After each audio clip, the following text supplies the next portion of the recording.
काय झालं आई? तुम्हाला काही हवं आहे का? स्वयंपाकघरात भांड्यात डोकावणाऱ्या मालतीजींना त्यांची सून स्वातीने विचारलं.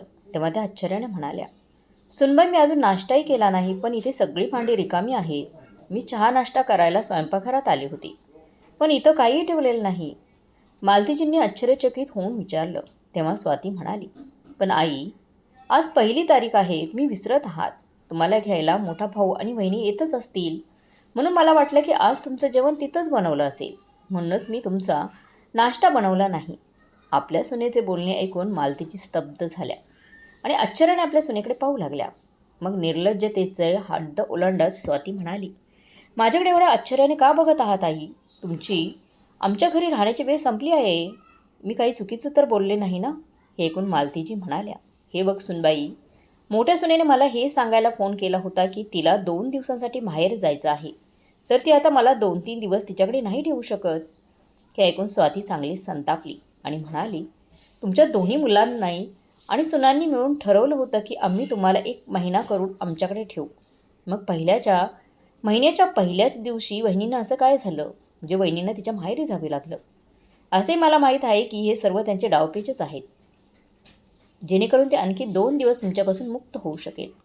ठीक आहे, जर तुम्ही 2 दिवसांपेक्षा जास्त इथे राहिलात तर तुम्ही पुढच्या महिन्याच्या 3 तारखेलाच इथं परत याल.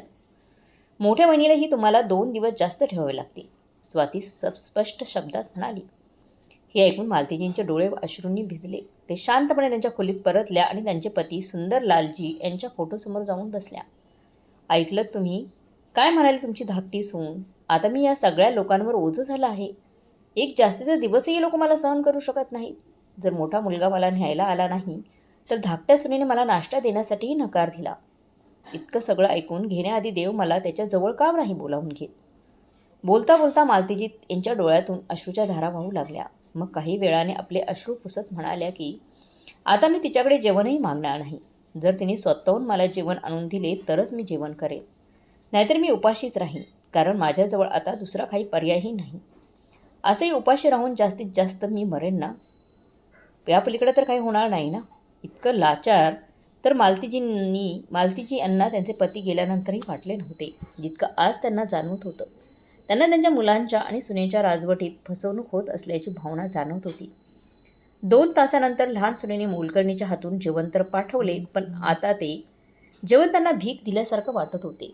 ते विचार करू लागल्या की असं अपमानास्पद जेवण करण्यापेक्षा उपाशी पोटी मेलेलं किंवा विष पिऊन मेलेलं बरं. बसल्या बसल्या मालतीजी भूतकाळातील गोष्टी आठवू लागल्या. विचार करू लागल्या की मोठ्या मुलांच्या जन्मानंतर 2 वर्षांनी माझ्या दुसऱ्या मुलाचा जन्म झाला, तेव्हा सर्व लोक खूप अभिनंदन करत होते माझं. सगळे लोक सांगत होते की तू खूप भाग्यवान आहेस, 2-2 मुलांहून खूप सेवा करून घेशील. तुझ्या म्हातारपणी हीच तुला सांभाळतील. ते माझे कौतुक करून थकत नव्हते.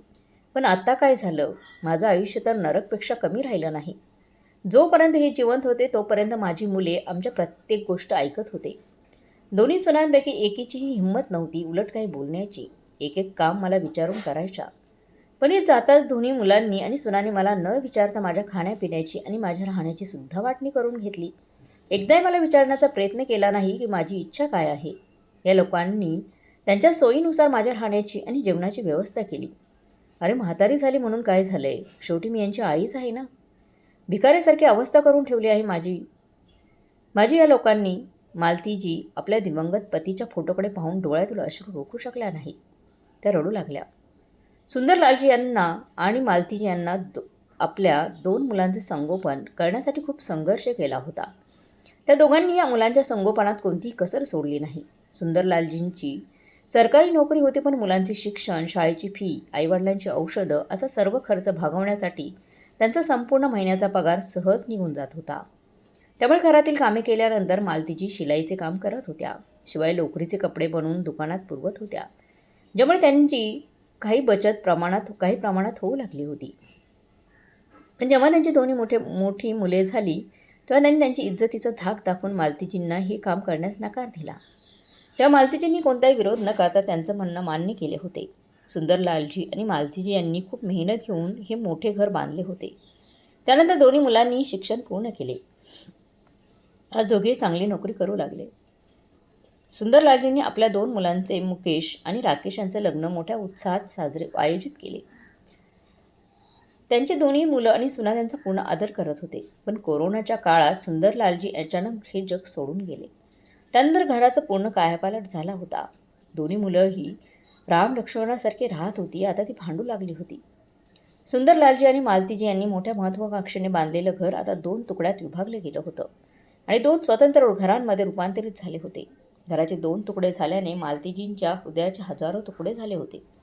त्यांच्या घराला ज्याला समोर आणि मागे 2 दरवाजे असायचे, त्या घराच्या मध्यभागी भिंत उभी राहिली होती. पुढचा भाग मोठ्या मुलाकडे आणि मागचा भाग धाकट्या मुलाकडे गेला होता. घरात येण्या-जाण्याचे मार्गही वेगळे झाले. फाळणी इथेच थांबली नाही, तर मालतीजींनाही न विचारता दोन्ही मुलांनी आणि सुनांनी त्यांनाही वाटून टाकले होते आणि प्रत्येकाने मालतीजींना महिनाभर ठेवण्याचा निर्णय घेतला. शिवाय त्यांना हा आदेश देण्यात आला की ज्या महिन्यात आई ज्याच्याजवळ असेल, वडिलांची पेन्शनही त्या महिन्यात त्या मुलालाच दिली जाईल. आता परिस्थिती अशी झाली होती की एक दिवस जरी वरती गेला तरी मालतीजींच्या सुना दुसऱ्या दिवशी त्यांना चहा नाश्ता द्यायलाही तयार नव्हत्या. आज मालतीजी खूप उदास होत्या. विचार करू लागल्या की दर महिन्याला मिळणारी संपूर्ण पेन्शन मुले काढून घेतात. असे वाटते की मी माझ्या जेवणासाठी आणि राहण्यासाठी पैसे देत आहे जणू काही. असे असूनही मी भिकाऱ्यासारखी या लोकांकडून जेवण मागत आहे. कोणीतरी बरोबरच म्हटलं आहे की आई वडील एकाच घरात राहून 2-2 मुलांना वाढवू शकतात, पण दोन्ही मुलांचं लग्न झाल्यावर दोघं मिळूनही त्यांच्या आईवडिलांना सांभाळू शकत नाहीत. आता मालतीजी आपला मोठा मुलगा आणि सून यांच्या घरी आल्या होत्या, पण इथे त्यांचं दुःख दूर करायला कोणी नव्हतं. संध्याकाळी मालतीजी उद्यानात फिरायला गेल्या तेव्हा त्यांचा महिला मंडळांचा ग्रुप तीर्थयात्रेला जायचा बेत आखत होता. मालतीजी, तुम्ही पण या ना आमच्यासोबत तीर्थयात्रेला, सुषमाजी म्हणाल्या. तेव्हा त्यांचं बोलणं ऐकून मालतीजींना वाटले की कोणीतरी त्यांच्या मनातील भावना बोलून दाखवल्या आहेत. काही दिवसांपूर्वी तिने तीर्थयात्रेला जाण्याची इच्छा आपल्या धाकट्या मुलाकडे व्यक्त केली होती. तेव्हा खूप खर्च येईल असे म्हणत त्यांच्या धाकट्या मुलाने त्यांच्या तीर्थयात्रेचा विषय पुढे ढकलला होता. जड अंतकरणाने त्यांनी जाण्याचा कार्यक्रम रद्द केला होता. पण यावेळी महिला मंडळाचा कार्यक्रम तयार होत असताना पाहून मालतीजी स्वतःला रोखू शकल्या नाहीत आणि त्या त्यांच्या मैत्रिणीला म्हणाल्या, सुषमा, अनेक वर्षांपासून मलाही तीर्थयात्रेला जायचं होतं, पण कधी संधी मिळाली नाही. मी माझा मोठा मुलगा मुकेशशी याबद्दल बोलेन आणि नंतर तुम्हाला सांगेन हा. पण घरी येऊन आपल्या मुलाशी बोलल्यावर मोठ्या मुलाकडून जे उत्तर त्यांना मिळालं त्याची कल्पनाही त्यांनी केली नव्हती. आई, तू किती फालतू खर्च करतेस, किती फालतू आयडिया आहे तुझ्या मैत्रिणींची. या वयात घरी राहून भजन कीर्तन करायचं, देव तर प्रत्येक कणाकणात असतो, मग त्याला जागोजागी जाऊन शोधण्यात काय अर्थ आहे. मालतीजींना समजू शकले नाही की त्यांच्या मुलाने असं उत्तर कसं दिलं. त्या विचार करू लागल्या की तो मुकेशच होता जो येता जाता तिच्याकडून कोणत्या ना कोणत्या बहाण्याने पैसे मागायचा. पण सर्व काही माहीत असूनही त्यांनी आपल्या मुलांवर कधीच बंधनं लादली नाहीत आणि आज जेव्हा त्यांनी त्यांच्याकडून काही पैसे मागण्याचा प्रयत्न केला तेव्हा तो निरर्थक बहाणा करत होता. मालतीजींनी मुकेशच्या बोलण्याला काहीच उत्तर दिलं नाही. त्या गप्प राहून तिथून निघून गेल्या. दुसऱ्या दिवशी सकाळी मालतीजी मंदिरात गेल्या तेव्हा त्यांची मैत्रीण सुषमाही मंदिरात आली होती. मालतीजींना पाहून ती म्हणाली, अरे मालती, तू आम्हा सर्वांसोबत तीर्थयात्रेच्या प्रवासाला येणार आहेस ना तीर्थयात्रेला. यावर मालतीजी थोडीशी खाजील झाली आणि मग आपलं दुःख लपवत ती मंद हसत म्हणाली, अरे नाही सुषमा, यावेळी काही महत्त्वाचं काम आहे आणि माझा मुलगा आणि सून यांचाही कुठेतरी जायचा प्लॅन आहे गं. त्यामुळे मी नाही जाऊ शकणार तीर्थयात्रेला. पुढच्या वेळी नक्की जाईन. अरे मालती, तुझ्याकडे नेहमी काही ना काही कारणं असतात. कधी सून मुलाला कुठेतरी बाहेर जायचं असते, तर कधी पाहुणे घरी येतात. स्पष्टपणे का नाही सांगत की तुला आमच्यासोबत फिरायला आवडत नाही ते. तिच्या मैत्रिणीचे हे बोलणे ऐकून मालतीजी दुःखी झाल्या आणि इच्छा नसतानाही त्यांनी त्यांच्या मैत्रिणीला त्यांच्या मजबुरीबद्दल सगळं काही सांगितलं आणि मग त्या उदास होऊन म्हणाल्या की माझ्या सगळ्या मैत्रिणींना वाटतं की मी बहाणा करते सगळ्यांसोबत न जाण्याचा, तुमच्याबरोबर न येण्याचा. पण आता त्यांना कोण समजावणार की मलाही वाटतं, माझ्याही काही इच्छा आहेत. आता मला प्रश्न पडतो की माझी ही इच्छा या जन्मी तरी पूर्ण होईल की नाही. सुषमा, तू खूप भाग्यवान आहेस की तुझा मुलगा तुला तुझ्या तीर्थयात्रेसाठी पैसे देतो. मी माझ्या मुलांकडे कशासाठी पैसे मागितले तर ते मला 2 गोष्टी सुनावतात. आता स्वतःच्या मुलासमोर कोणती इच्छा व्यक्त करणं असं वाटतं जणू काही मी त्यांच्याजवळ भीकच मागत आहे. मालती, मुलगा आणि सून यांच्या बाबतीत माझे नशीबही तुझ्यासारखंच आहे. पूर्वी लहान मोठ्या खर्चासाठी मला माझ्या सून आणि मुलांवर अवलंबून राहावं लागत होतं. पण नंतर मला वाटू लागलं की जोपर्यंत मी माझी जबाबदारी सांभाळू शकते तोपर्यंत मी माझ्या मुलांवर अवलंबून का राहावं? मी माझ्या पूर्ण इच्छा करण्यासाठी त्यांच्याकडे भीक का मागू? आणि आज बघ, मी माझ्या मनाची मालकीण आहे. आपल्या मैत्रिणीचं बोलणं ऐकून मालतीजी म्हणाल्या, पण तू तर कुठे नोकरीही करत नाहीस. त्यावर सुषमाने हसत उत्तर दिलं, अरे नाही, माझा स्वयंपाकाचा छंदच माझ्यासाठी वरदान ठरलंय बघ. मी फक्त माझ्या छंदाला ओळख दिली आहे.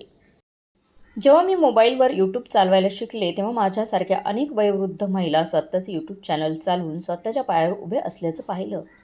मला त्यांच्याकडून खूप प्रेरणा मिळाली आणि मी माझ्या नातवाच्या मदतीने एक यूट्यूब चॅनल देखील उघडलं आहे आणि आज मी स्वावलंबी आहे. बोलता बोलता सुषमा म्हणाल्या, अच्छा तर मग मी निघते. खूप उशीर झाला आहे. संध्याकाळी उद्यानात भेटूया. सुषमाचे बोलणे ऐकून मालतीजी आश्चर्यचकित झाल्या आणि घरी आल्यावर विचार करू लागल्या की मी पण दिवसभर रिकामीच बसून असते. मलाही असं काहीतरी करायचं आहे जे मला या वयात व्यस्त आणि स्वावलंबी ठेवेल. पण मला माहीत आहे की या कामात ना माझी मुलं साथ देतील ना माझ्या सुना, आणि सून तर माझ्या नातवंडांना सुद्धा माझ्याजवळ येऊ देत नाही. मग त्या काही वेळ विचारात बसल्या. मग अचानक त्यांच्या मनात एक विचार आला की नशीबही तेव्हाच साथ देतं जेव्हा एखादी व्यक्ती प्रयत्न करते. तेव्हा विचार करत असताना अचानक त्यांचे डोळे चमकतात आणि त्यांच्या ओठावर हसू येतं. यावेळी त्यांनी त्यांची मैत्रीण सुषमाला फोन केला आणि काही वेळातच तिला भेटण्यासाठी तिथे पोहोचल्या. मैत्रिणीजवळ बसताच त्या म्हणाल्या, सुषमा, तुला तर माहीत आहे की वर्षांपूर्वी मी शिलाईचं काम करत होते. शिवाय लोकरपासून कपडे विणून दुकानात विकत होती, ज्यातून मला काही पैसे देखील मिळायचे. पण माझ्या मुलांनी नकार दिल्यामुळे मी ते काम करणं सोडून दिलं. पण आता मला माझी चूक कळत आहे. तुला पाहून ही खात्री पटली आहे की माणसाची इच्छा असेल तर कोणत्याही वयात नवीन सुरुवात करू शकतो.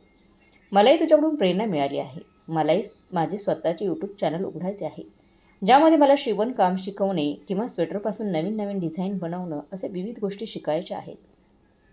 मला याचा अनुभव आहे, पण व्हिडिओ बनवण्याशी संबंधित ज्ञान आणि उपकरणं नाहीत. मला या कामात तू मदत करशील का? मालतीजींचं बोलणं ऐकून सुषमा हसत म्हणाली, अरे यात विचारण्यासारखं काय आहे? तू काम तर आजपासून, मी तर म्हणते आत्तापासूनच सुरू करू शकतेस. माझ्याकडे चांगल्या दर्जाचा मोबाईलपासून रिंग लाईटपर्यंत सर्व उपकरणे उपलब्ध आहेत. तुझे चॅनल उघडण्यापासून ते व्हिडिओ अपलोड करण्यापर्यंत सर्व कामांमध्ये मी तुला मदत करेन. मग काय?